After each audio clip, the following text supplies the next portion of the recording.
Yana bir obyektimizni 250 kvadrat atrofida birinchi etaji to'plik bor bo'lgan, ikkinchi etaji batareya, uni kotelniy xonasini kotelgacha bo'lgan vazifasi joygacha berib qo'ydik.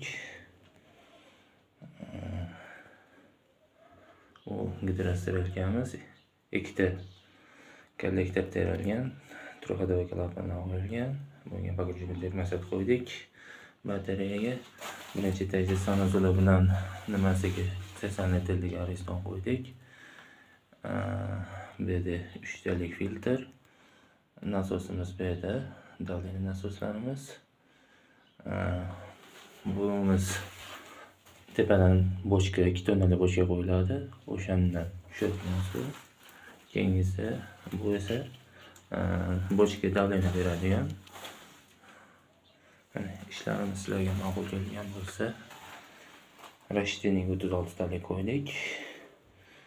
Ustalar davleni berganmiz. Xudo xolasa hammasi joyida.